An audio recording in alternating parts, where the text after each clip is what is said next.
Hãy subscribe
Gave me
jungi ni din ka kala ma se olal pa chi muai tu an tam em ka kal thiam lo se taman ni din min be nang ma kal bo som tu re ma se chat long gar lai po ka pe ngam lo lal pa nangi min chal tle pro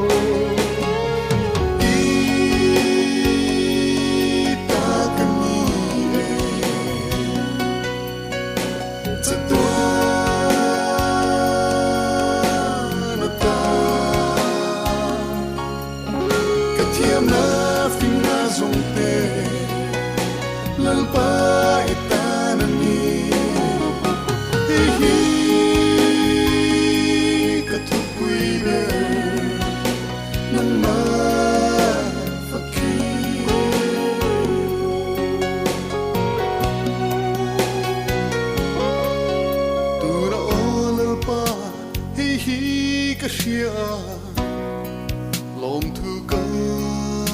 ril che katlin lo anga nangin min pom min lo du si kaswang na zong zong te mi teng shre reng chi ma se alpanang ero chwani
càng ngại em dê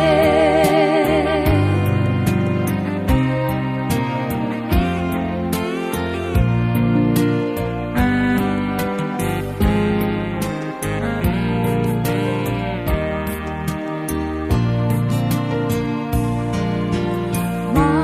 ngày tu đông lâu nun có hà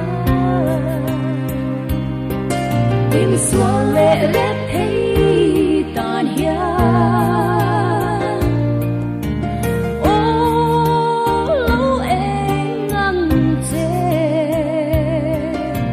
càng nun khô hai ra yan ít tiêu lâu chúa nun a kim lâu cả xin công khô hai ra yan ăn xuôi đến lâu rắm nuông Eldorado ăn mai khi nàng ya lâu ba càng ngại em dê ít tiêu lâu chúa nun a kim lâu cả xin công khô hai ra yan ăn xuôi đến lâu rắm nuông Eldorado ăn mai khi nàng ya lâu ba càng ngại em dê lâu ba càng ngại em dê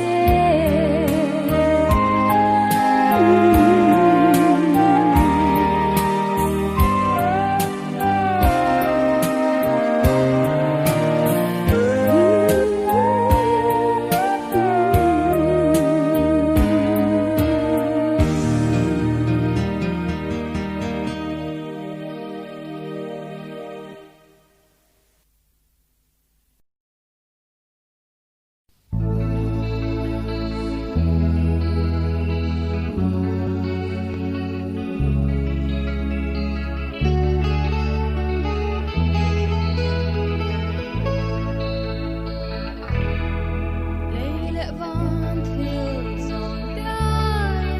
cả lớp ba cross của chúa mà chút tạ chúa nên cả lớp ba chữ cả ai thì voi chăn tâm tư để hạ kinh về anh nói đẹp vang mong ngày đã in joy mơ yang cho toàn răng cơ lên thiên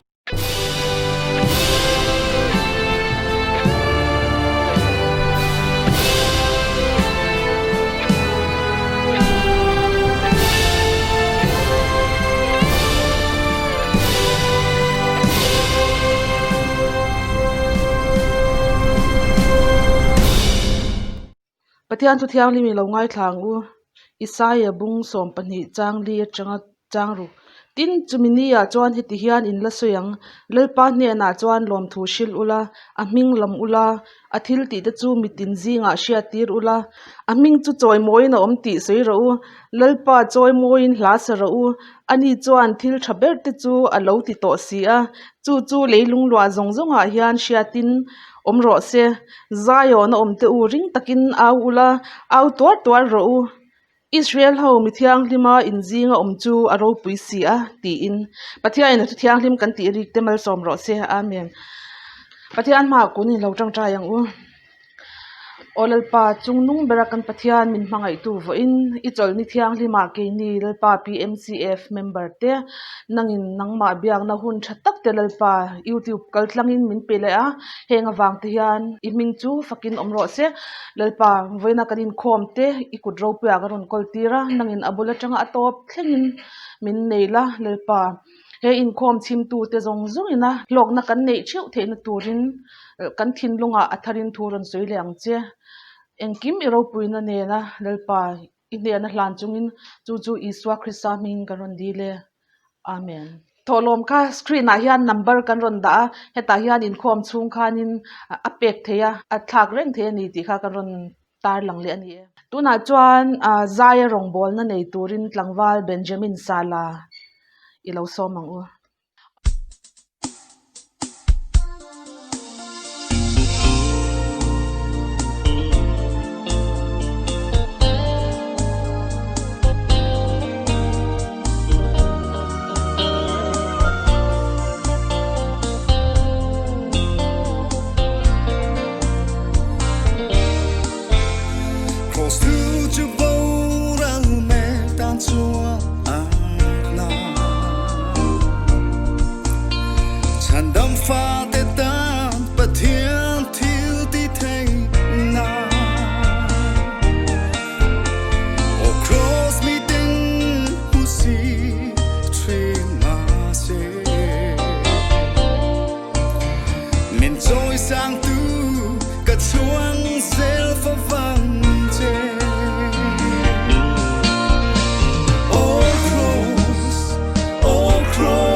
ole tuna chuan tong trai rwal na kan nei anga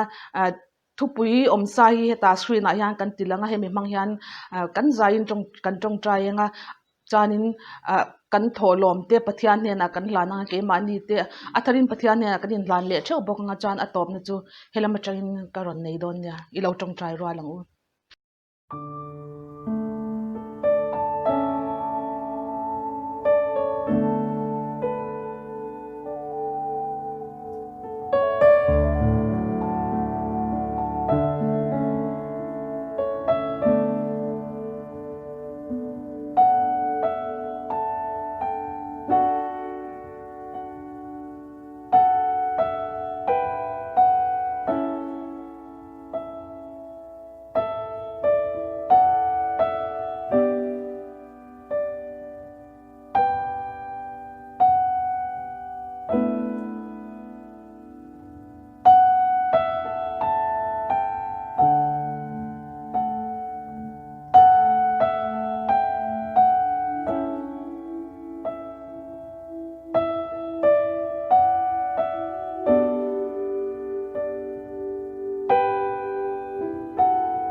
olpa kan pathian min hmangai tu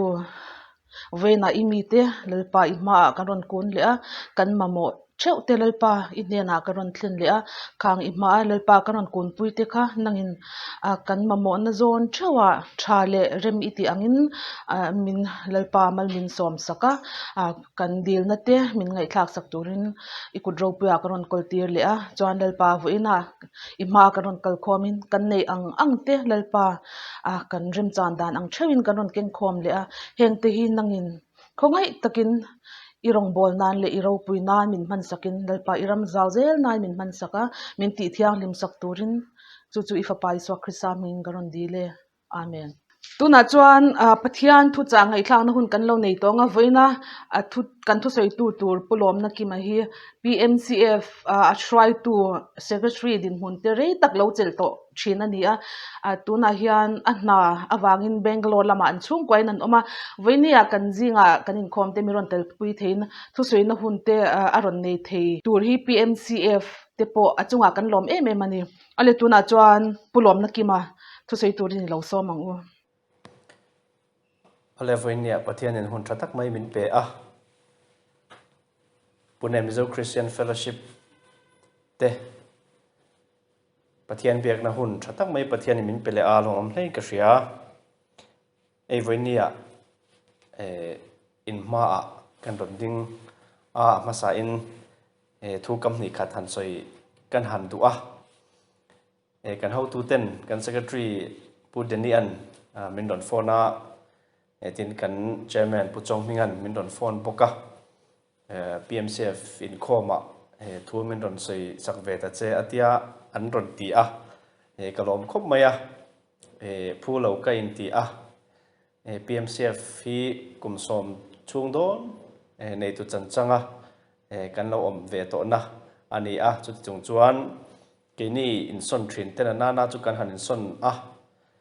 Bangalore lama hei kum ni chuang kan han om le ta chu ti nuwa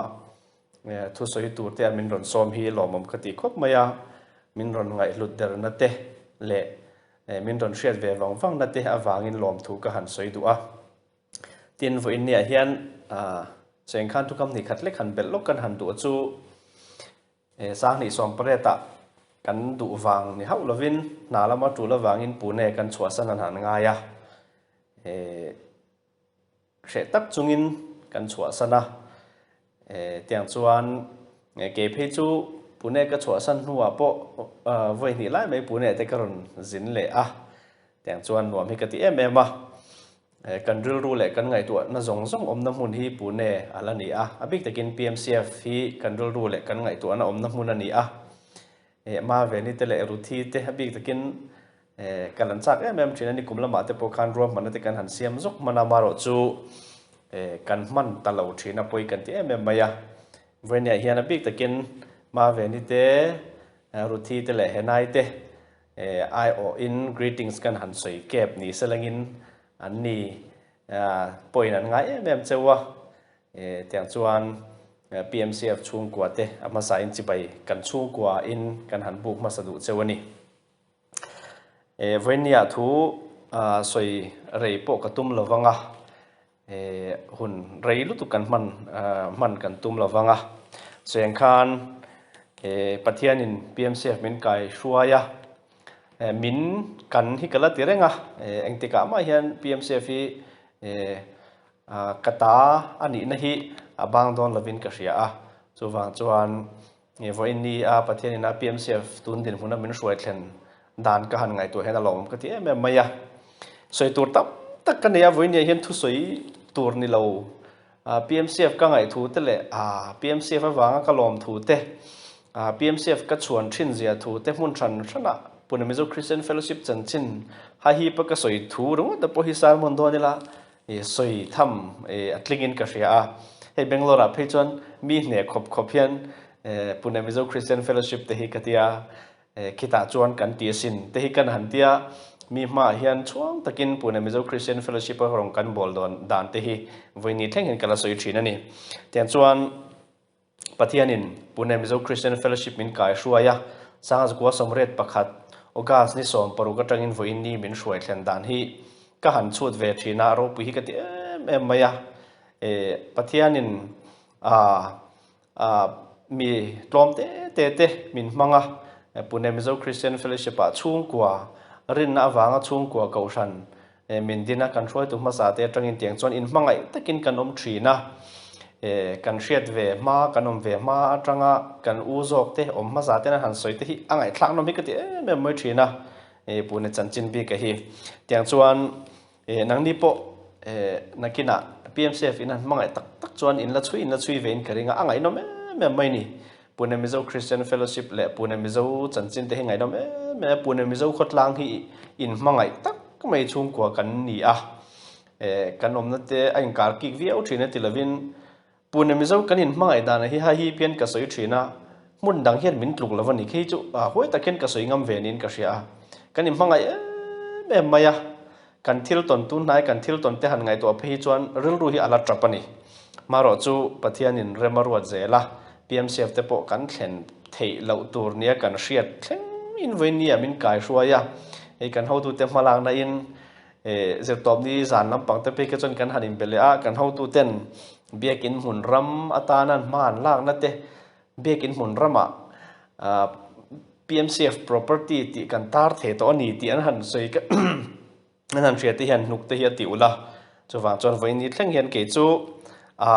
กระสวยบางเทลวะกันสวยนิ่งเทลวะนี่เกมามีมักตะเกียนกระสวยนิ่งเทลวะเตียงชวนกันรู้ฮิโลไม่ยาPMCF มาโซนนั่นแต่ PMCF นุยน่าเห็นกันละนุยกันละลิมเวนี่ก็ที่ตินPMCF จาน่าฮิจนกันละจับเวนี่เห็นกันสักทีนะจะฟังชวนกันรู้เห็นอังไงถูเตะเล็กก็รู้ส่งอมในฮิลันอีเววังเฮียนก็สวยบางเราทรีนจูวังจนเวียนยาพอเฮียนจิบายทรามีกันหันบูดูเจ้าวะปุ่นมิโซคริสเตียนเฟลโลชิพเมมเบอร์ส่งเตะเละเวียนนี้กันอินคอมชิมตูเตะกันลัลไปสัวคริสตานมิงินจิบายกันบุกเจ้านี่ปะเทียนถูกัดเชียรังจุมิโซจวนตรงทางเตกันเนียงจุมิโซเล่มหันสวยเจ้านั่นเตกันเนียงเถียงจนหุ่นมันกันตุ่มโดนเนี่ยปะเทียนถูเชียรินเราไงทางฟิลิปปีเล็กทุนอาเฮียนฟิลิปปีความมีแต่หันจิตกบเล็กทุนบุ้งนิจางถุมนะอีกันหันเชียร์อังเงฟิลิปปีบุ้งนิจางถุมเอลเรลเลอินไงหลุดอวางเองมะติลวินมิดตินินอินไงโลมตะกินมานีไอน์มิดังทะโจกะรวดเชวโรเซอติอะไรจางเตหิกรอนเชสันยาเฮตาอันไว้จางงานาเฮียนเฮริลรูคริสตาอิสัวปัวอมบกขะนังมานียาอมโรเซ ani zongin pathian anga oma pathian tluka om chu thil thlak le theya arot lova mishingte anga lo piangin boy anga in siamin ama lema in titlom ta zoka ati helai thu hi kan ha chianon le tyang chang thum na le changa na hi elrel le in ngai lut awanga engma tilovin mitin in ngai tlom takin ma ni ain midang thazoka ruat theuro se heril ru krista isua puwa umbokha nangma ni ya umro se ani zongin pathian anga in ngai tloma pathian tluka omchu thil thlak le theya arwat lova mishingte anga alo piangin boy anga ain siama ama le ama ain titlom ta zoka eni kan thu chiate lalpan kan zatan balmen som sakro se pathian ma kunin tong triang lalpa kan pathian min mangai tu venya nangin hun tha min pe a lalpa pune mizo christian fellowship te Inkhawm na hun tha tak mai nangin min pek le vai na lom thu kan hrel cheni lalpa voinia kan Inkhawm nangin min telpui ti kan ria a lalpa kan hun man to te avai na lom thu kan hrel che a I thu kan ngai thlak tur te lalpa nangin malmin som la angai thatu te le asoi tu nge ruwa po lalpa nangin na tharin nan thok le la lalpa kan sa ta namal som na ani thenan nangin minron ompuin kan thusoi chung zongin lalpa nangin minron ompula mal min somang che ifa pai so krista main kan dile amen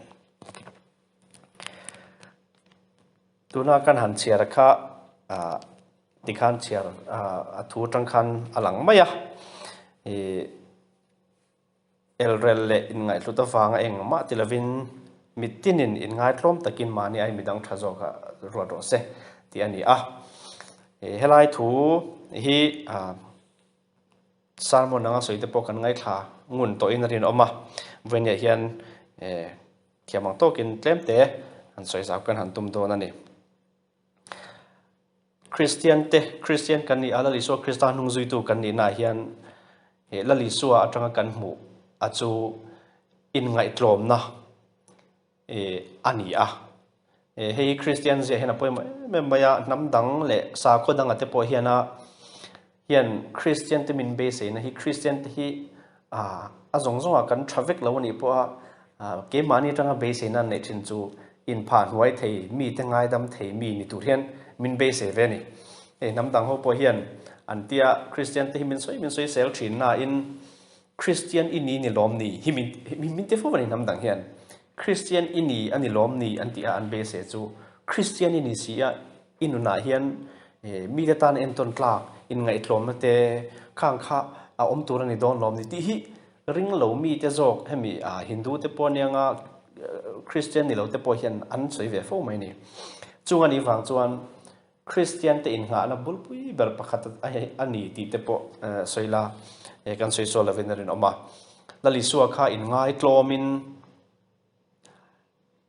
leile van lal fapa ani na kalsanin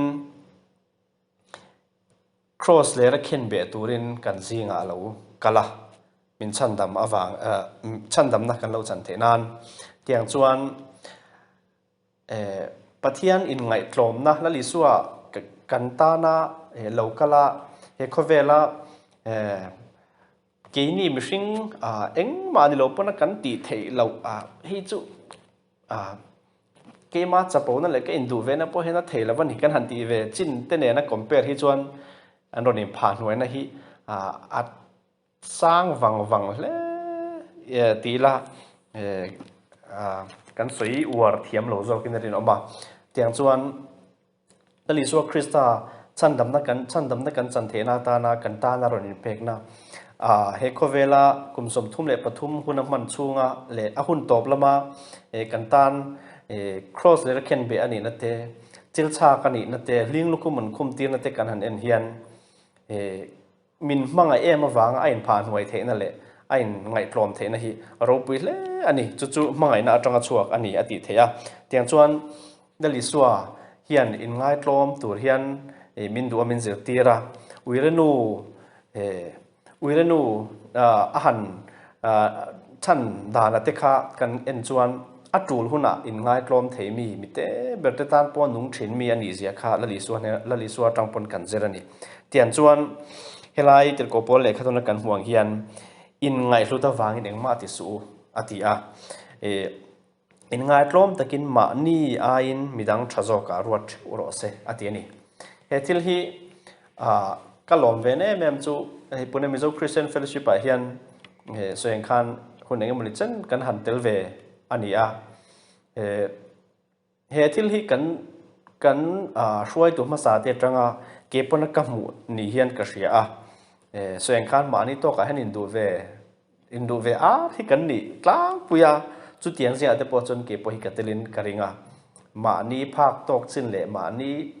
dai chin a hi chon ke kan ni ve lom le hanin ti mai hi on deuh mai nia ma se mak deuh mai chu PMCF huang chunga na hi chuan in ngai tlom na hi kan Hruaitu te tang hian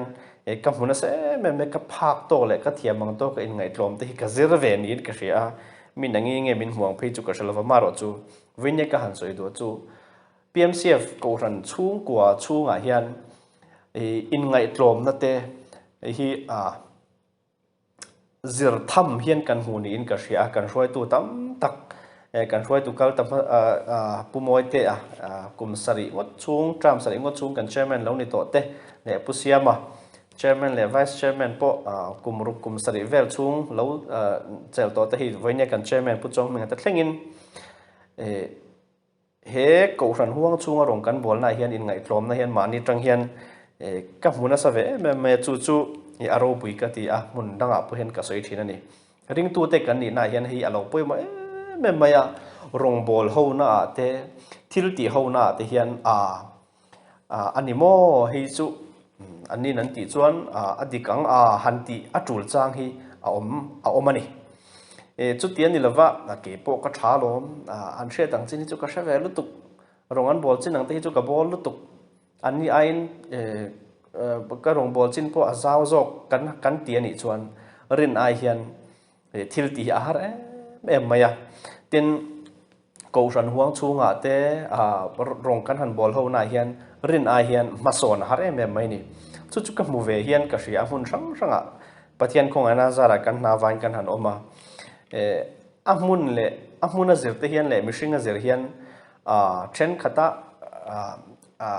hlotlin takarong kan bol thena ni anga kan nga hian tren khata chon rong bol hi ka sak tal ve the tlat mai ni chu mishing te na kan zir lo chuan le ke ma ni kan zia ti tiang mishing chu sociology la ma chuan an zira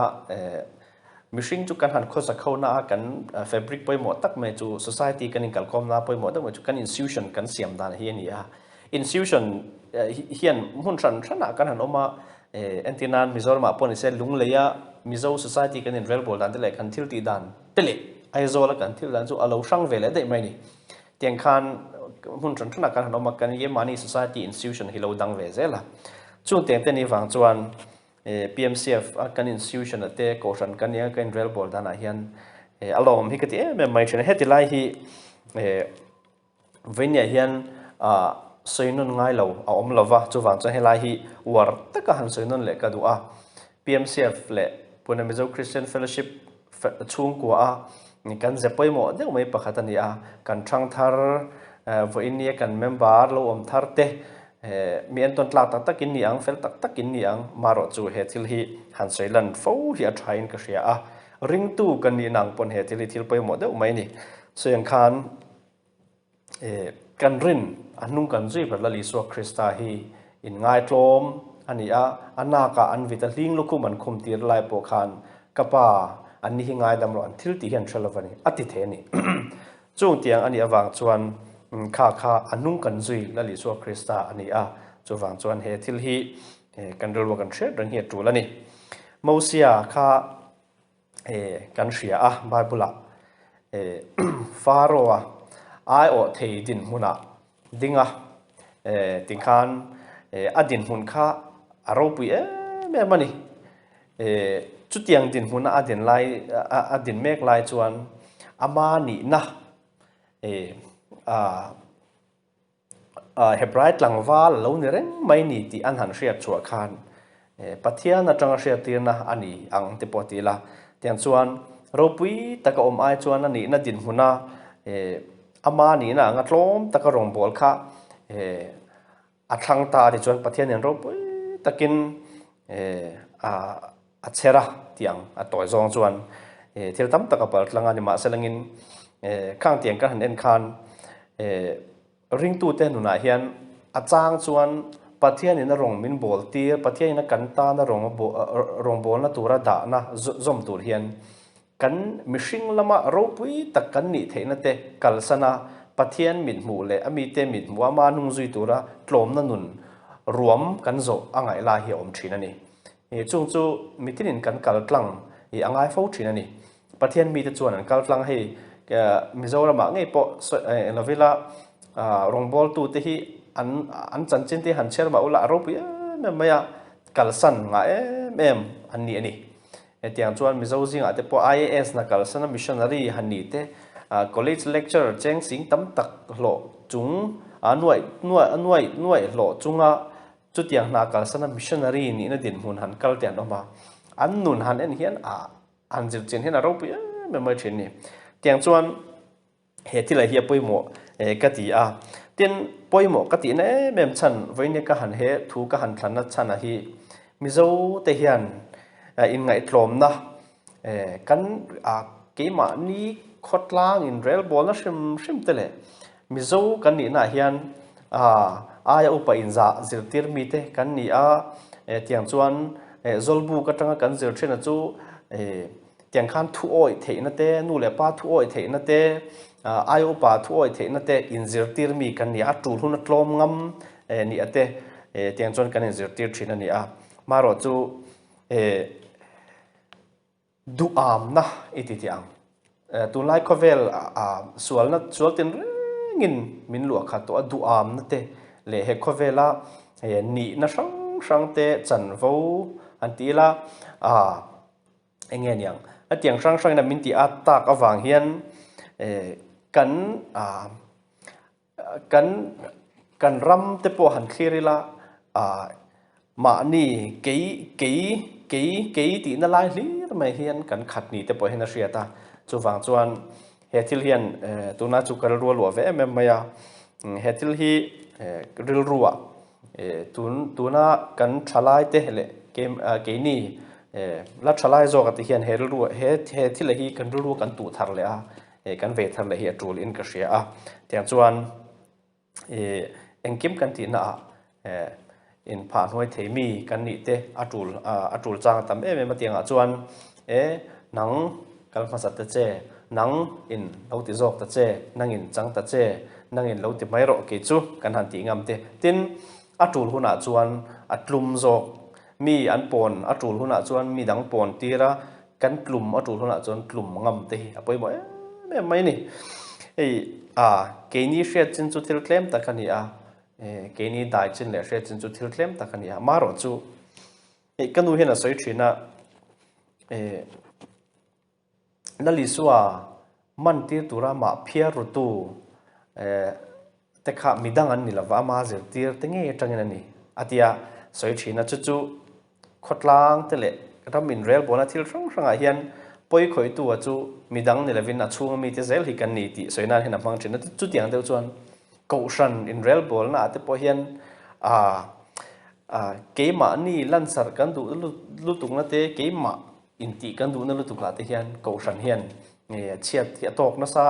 nge ni har san hi atok na sa em thina ni chu tianga chuan keima ni kanin ngai tlom kha atul thina pathian kaushan kan ni angte rong kan bona sanga ma kan lo son the nan tele pathian ina lalna mun alo chan the na tan hian tiang chuan pathian thuina min shilanga atul huna in pha noi themi te midang te aya ke mani ai midang te thazo ka da atul huna da themi kan ni te hi atul le ni ti kha voi ni hian khan soi du ani tiang chuan soin khan thu re tak han soi kha ka tumlo ka ti a khang kha voi ni ka ru hanom deuh chu ani a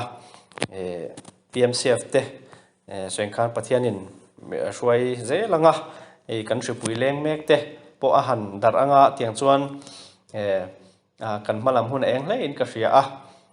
pathian in min hruai ze langa kan hruaitu te zara kan PMCF ko thana kan kal zel tur te poi eng hle in ka ria a chanchin lomam tak tak ra kha tangin kan han tha thina alom me tiang chuan lung in lung ru taka kan om hi atul ze donin ka ria a chu chu kan in lung rual taka rong kan bol the chuan pathian hi lo ro pui mai ni ani lo chuan setana hi afing maya setana hian tuna thupui karon than zui thau khania setana hian hem hi thla ma maya chun tiang ani chuan ko ran nge po kan chia a chung kwa lo ke dara kan rong bol na in chiat apan zung mai ni chun tiang wang chun vo in ni kan din mun hi keng ze lila midang ta ta na om ngoi kan ni na ate hi chom nung ze lila kanom velai khan khopui dang mi kan rong bol pui hanti ila kan senior fe jok ta chun nian ron kal thina punen ron kal khan PMCF chu in om hle mai hi anti thina ni kan Inkhawm nan ron khom kan hanti ho dal dan ate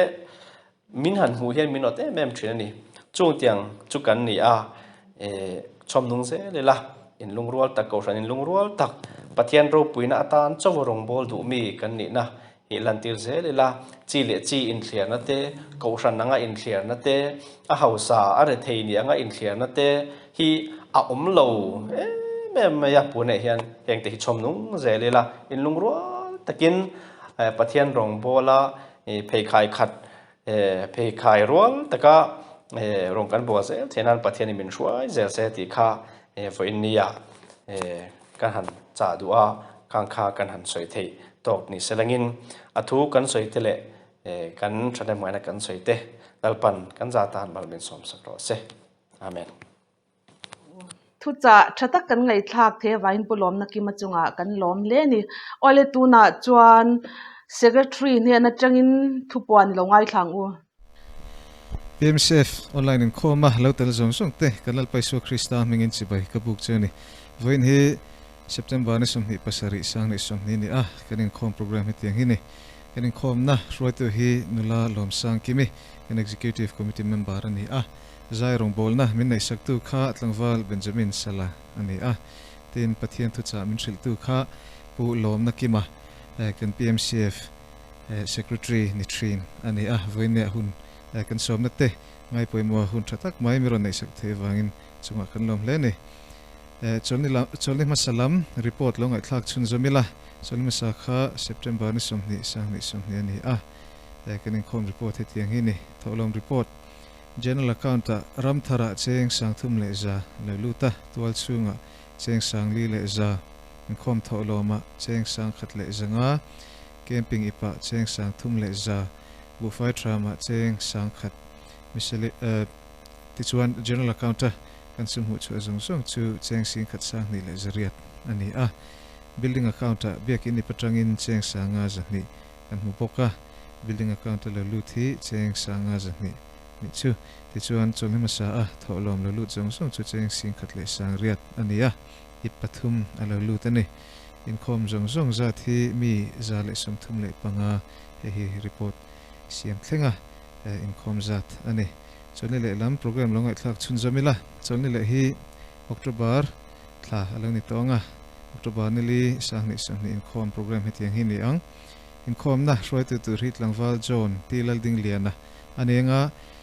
zai turin tlangwal lalompuya rasel kan be senga pathian thu cha min thil tu tur hi tlangwal wanla than sanga ani don ani ole biakin ram chungchanga thu tharlom tak kan neya agreement sign fel ani hemitan hian loan o ram leina turatan khan loan cheng nuai nga lakbel ani boka hi thlatin cheng sing ni sang thum za saria rul tur ani don ani kan mabak le tur churam hung ani dona chum chungchang chu committee in ranglamin kan ngai to anga mi pui riata malak dan turte rang theng perin kan riat le don ya ale tu na chuan lalpan tong trai dan min zirtir angin kan tong trai rualanga chuan kan online Inkhawm te kan ti top don nia kan pa vanami i hming za om ro se i ram lo thleng ro se i du zong vanan tiangin leamin ti ro se ni tin kan ei khopin chawmin piang che kan chunga thil ti swal tu te kan ngaidam angin nang po in kan thil ti swal ngaidam ang che swal tura thlemna min hruai lut sawng che mi swal laka chuan min chandam zawk ang che ramte thil ti theina te ro puina te chatua nei ta ni si a amen